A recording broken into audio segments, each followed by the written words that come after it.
What's going on, ladies and gentlemen? This is the League Gamer Tag from the Leaf Fleet, and today we are going to be doing a Modern Warfare 3 commentary, but it's not very much about the gameplay. It is about this Prometheus review that you guys see at the title, so yeah, pretty cool. Now, what we're going to be doing today is something pretty cool. I'm going to be jumping in the gameplay every once in a while, but I'm going to be going in depth on why I think the Prometheus movie was more about the alien thing than we thought. I mean, the ending scene of the movie, which I'm not going to give any spoiler, but spoiler alert, at the end of the movie, you will see one of the aliens that we have seen, an alien, an aliens, an alien resurrection. You see one, and it basically leads up to that point. So when many people say it is not a prequel, it has nothing to do with the movie, they are extremely wrong. All you have to do is see the last part of the movie and explains the whole other rest. Now, the movie starts out with a scene where it's very similar to the first Alien when the lines are lining up to spell out the title of the movie, and it's showing scenery of Earth. Now, we don't know it's Earth yet, we know it's a planet, but you can obviously tell it's Earth when an alien comes there, or slash alien slash human. He looks somewhat of a human, and later on in the movie you'll find out that they have the same DNA as us, but you'll see how this creates, and this scene will be explained later on in the movie with just different things. So what happens is, failed clutch, by the way, I try for it, they go for it, they're all trying to trick shot and shit, and I eventually just kill 3 of them and then die by the last one who sets up a bomb, which is a little bit embarrassing, but I feel like this gameplay was good enough. I go 13-2. Back to the movie. He is a human slash alien, and you see a UFO basically by this waterfall, and he steps out of the plane, gets down there, and he takes this capsule out of this urn and starts drinking it, and it starts breaking down his molecules slash DNA in his body. He jumps into the stream of water, which basically affects the whole water flow of Earth, and that's how he basically made that's how we were born, I guess, but which is explained later on. It's a very, very, very awesome special effects scene. It's nothing like the 1978 or 86 movie. This is so high tech quality. This is the newest shit we've got. So it is just amazing. Yeah, so it is just amazing. So it's just I would say go and see it if you're an Aliens fan or Alien, or if you just want to see a goddamn awesome movie.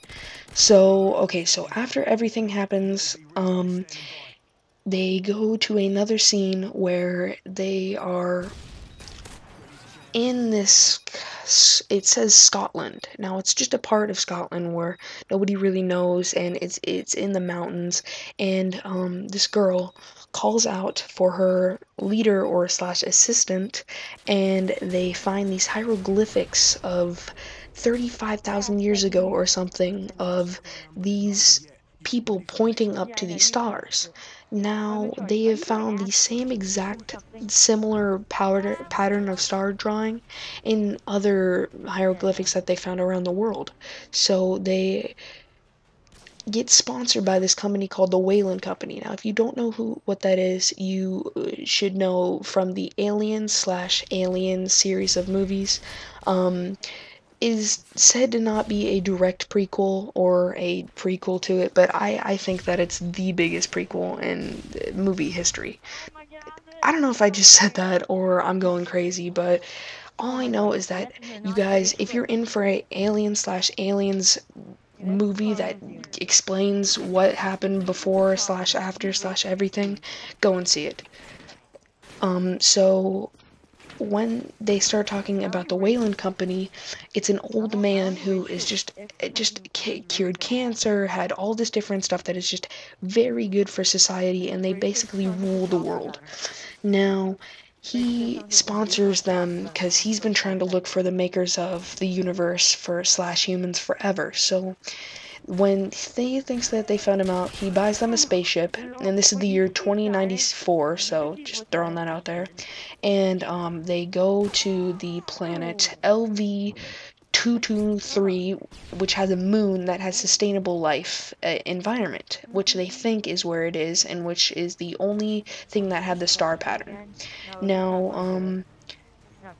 obviously you guys would have heard from Aliens or Alien 1 that the planet system that they were in for those was LV-426, and it was a planet that had the aliens on it. Now, Alien and Aliens has not as advanced technology, but it is said to be further into the future than Prometheus, just showing you the timeline of that. Now, after that, what's going to happen is you'll see the scene of all of the crew members of the Prometheus ship basically getting briefed of the information that they are going to be doing. And just a pretty cool scene with the Wayland main guy, and says that he's dead, which, spoiler alert, he is not, and you'll see later in the film why he plays such a big part. Now, after they do that, they all get on the spaceship, they start going, and you see that there is a android, and you can basically tell he's an android right off, but if you can't already, then then you can tell by just looking what he does, and later on they'll explain. So he's reading their dreams, and you see this girl's dreams, which is the main architect girl. Haha, get knifed. You see him last game? He tried to knife me. I'd knife him back, bitch. But so they go back, and it's kind of talking about what do you believe in, where do you go after you die, just different things, and it plays bigger parts in the rest of the movie, so you can remember that scene, but it really doesn't matter right now. So after that part, they all wake up. There's this lady whose name is Vickers, and she's just a complete bitch who runs the um, starship thing, whatever. I don't really give a fuck. So later on, they've been flying for a while, and they finally land wherever they're gonna land, which is not very much landing, but they're kind of circling this the top of the planet, and they go in, and they're just trying to find something that shows that aliens slash humans slash any life forms have been there, and they see this kind of like cathedral type object down in there, like straight lines. So they go down there, they land the Prometheus plane, nothing bad happens like Alien, like they land perfectly fine. And what they do is after a while they go down, they strap up, and they go and start driving to the location where they want to. They start going into these caverns, crawling down deep. The captain is staying back and looking on the cameras, and they find this humid type area where David confirms that it is breathable humid air. It has its own terraformed land, so that is a good sign of things living there. So they take off their helmets, they're going down there, and the Irish character that you'll see, how did I get killed? Throwing knife? Oh my god. So they end up finding the Irish dude, and he uses these circular type objects that he calls pups to basically do a 3D mapping of, oh wow, how did he not die? 3D mapping of basically the whole cave system. Now, it happens for about a day long, where it goes around, and it just basically gives you 3D mapping at back of the ship Prometheus, so that you can see the life forms that are there. It identifies that. So yeah, and they start going down deeper into the caves, and they see these holograms of these alien slash human life forms going on, and they follow them, and it ends up that one is dead on the ground. The Irish and biologist characters are freaking out, so they want to start heading back. They start heading back, and we don't hear from them for a while more. They start inspecting the body, and it looks like a door is right in front of it. So David goes and inspects it and opens it. Now, he shouldn't have done that, because it kind of awakens, not awakens because they're not alive yet. It kind of awakens a storm. I don't really understand this part, but it awakens a storm. And so they find the dead body, just inspecting at it, looking like it's been dead for a long time, and then behind the door, it is a well-preserved head. Now, the reason why it's well-preserved, which they think is an elephant-looking head, that they think it looks well preserved, and they bag it up, and they're looking basically inside the whole thing that they went into, and it's basically like this cathedral thing with a head that looked very human-like, and they didn't know what that was coming from or anything, but there was all these different urns that looked from the beginning scene.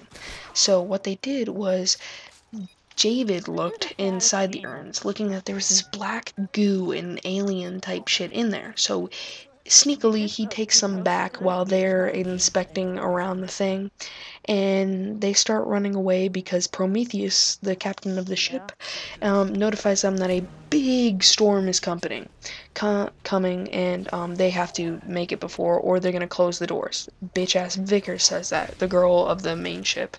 So they bag up the head, David sneaks his thing, and they leave. They just make it right before, but the Irish and biologist are still not home. So they're stuck down there, and they're asking how they're gonna get home, so they have their little side story going on while they're getting back. Now, as they get back, they're inspecting this head that they found, and turns out that if you go back to the original aliens that or Alien that I just watched, I watched Prometheus then Alien right after to check. This, when they go into the spaceship right away, you'll see in a different scene later on in the Prometheus movie that is the exact same spaceship, which is there. But you see the alien or slash human with the head, and it looks like it's an alien to them, but they never knew in Alien 1 that it was a human. Now, they take off, and they look at the head, and it's actually a helmet. Now, this guy right here in the video, right in here, you guys will see that he is trying to do quickscope, set up for these people, and trying to betray them. Now, he kind of fails at first, but, you know, he gets it. So, let me just get back into the thing. So after they take off the helmet, there is a human head. It looks exactly human. So what they do is they do some tests on it, some things. Look at how much fail he's just so bad. But whatever. Let's just keep getting on the movie. I don't like talking about this gameplay, but so they start talking about trying out DNA and stuff, and so they test the DNA, just searching what it could be mostly like, and they search human, and it's an exact DNA replica. Pretty damn cool. So they want to bring it back to life, and what they tried to do was they put the metal basically electric thing in its head, and they put volts on, and it kind of awakens, its eyes open, it kind of awakens, but its head starts kind of exploding, and it explodes. Yeah, so that's kind of what happened with that. But as another scene that's revolving onto is that nice knife. He fails with this guy, but he ends up getting him 3 times. So, but David is doing his little thing and finds this alien pod where he finds these either cells slash eggs slash sperm cells, where he takes it on his finger and says the famous line of the movie, "Big things start with small beginnings." So later that in the story, Charlie is sitting on a pool table waiting, and David is trying to figure out what he's gonna do with that sperm cell, and because his mission is to get the alien and just to find what's going on. So he sneaks the sperm cell into his champagne, and he makes Charlie drink it. Charlie ends up drinking it, starts getting infected, doesn't really know, but he sees it in the early morning tomorrow, but so he starts kind of getting into some sexual intercourse with the main lady, and Charlie and her end up, fucking, and next morning he ends up having this thing in his eye that kind of looks infected. Now, what they did is they promised that they were going to save the Irish and biologist down in the cave that day. So when they started going down there, it cuts to a different scene, and the Irish and biologist are confronted because David disrupted an urn. All this black liquid has kind of summed up to that one large middle, and it ends up that a little, like, little tadpole thing starts getting out, and the biologist loves it and goes up to it, tries to interact with it, and ends up killing him. And the blood, which he starts to try to cut it off, which we all know, aliens, the acid is blood. I mean, sorry, other way around. The blood is acid, and it burns his face off. He falls on the ground, has another one go in him, and they're dead. So they go out and try to find him, and when they find them, they're like, oh my god, oh my god, and they get all scared. But what happens is they see that Charlie is very, very sick. Alright, so the rest of the movie I'll be explaining in the next part. So subscribe, rate, comment. This has been the Elite Gamertag from the Elite Fleet. I probably have an annotation to part 2, so you'll see that tomorrow or something. Peace.